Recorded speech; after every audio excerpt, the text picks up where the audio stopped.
taxes performed worse than projected and were 32.9 million and 13.2 million less than budgeted, respectively.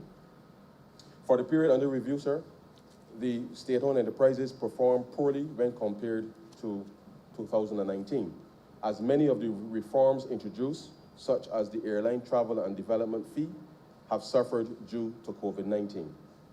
Although there has been a significant decrease in state-owned enterprises arrears, these still remain a concern and will continue to be closely monitored.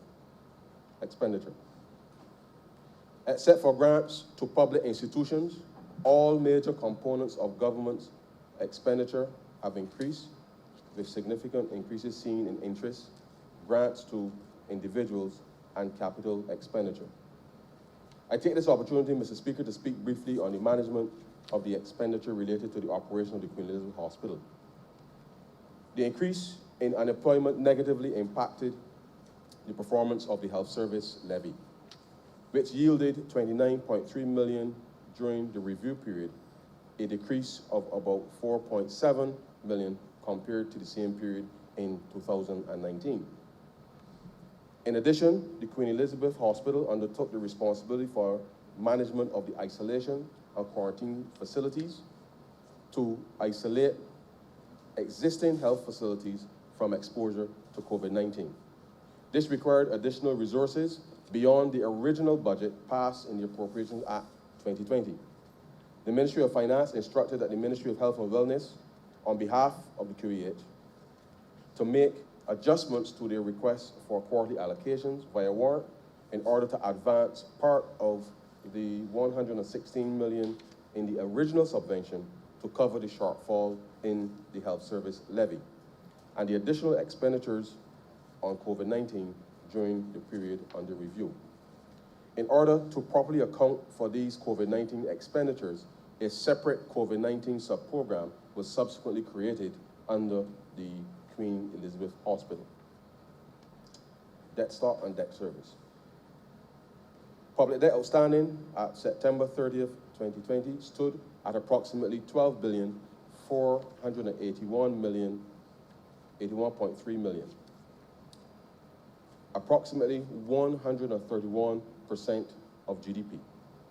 This is comprised of external debt of 3,401.5 million, domestic debt of 8,944.3 million, external guarantee debt of 54.9 million, and central government arrears of $80.5 million. At September 30th, the outstanding debt was under the IMF ceiling on public debt of 13,308 million by approximately $826.7 million. It should be noted that during the first half of the financial year, the restructuring of government's debt was concluded with the restructuring of the prison facility. Government also received additional budget support of approximately $181 million from the International Monetary Fund as part of its support under the Extended Fund Facility Program. On the domestic side, the issuance of Barbados Optional Savings Scheme bonds commenced in July 2020 to ostensibly provide workers with a mechanism for savings, whilst affording the government of Barbados funds for capital works projects. During the period under review, some 14 million in bonds were issued to eligible public servants, with 3.8 million being held at the end of September by public servants and the remainder sold on the secondary market. 2.9 million were bought by pensioners, 2.5 million by pension schemes, 2.4 million by individuals, and the remainder by a number of other institutional investors. Additionally, Series F bonds totaling 8.4 million were issued in respect of the settlement of tax arrears and legal fees, which predated September 2018. Approximately 502.3 thousand in bonds were liquidated for bondholders facing predominantly serious health challenges. Finally, as agreed during the domestic debt restructuring, the last overdraft facility totaling 2.5 million previously held by the Caribbean Broadcasting Corporation was converted to a term loan to be serviced by the government. At September 30th, 2020, the actual expenditure on debt service amounted to approximately $373.7 million compared to the approved estimates of $444.3 million for the period April to September 2020, a difference of $75.6 million. Approximately $32.3 million of this was attributed to the redemption of savings bonds, which have matured but have not yet been presented for settlement. Approximately $14.6 million due in respect of the external sinking fund contributions. Slower projected disbursements and lower interest rates during the period compared to the original projections accounted mainly for the remainder. A review of the other financing matters indicates that government's total arrears of $81 million were substantially less than in 2019, when there were $180 million.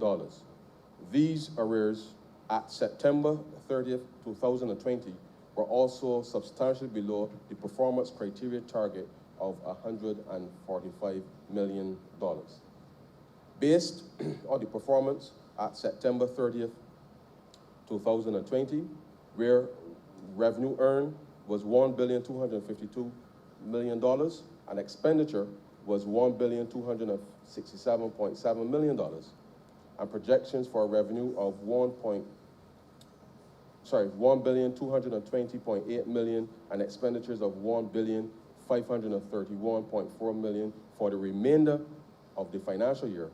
Government is aiming to achieve a primary balance of minus $42.1 million, or 0.5% of GDP at March 31st, 2021. I am obliged to you, sir.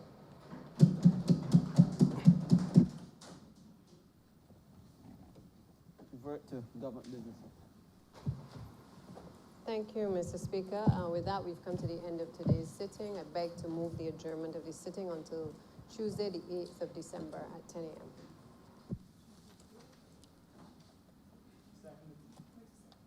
The question is that this chamber be adjourned until the 8th day of December at 10 a.m. in the forenoon. All those honorable members in favor, please say aye. Those against, please say no. We think the ayes have it. This honorable chamber stands adjourned until Tuesday, the 8th day of December at 10 a.m. in the forenoon.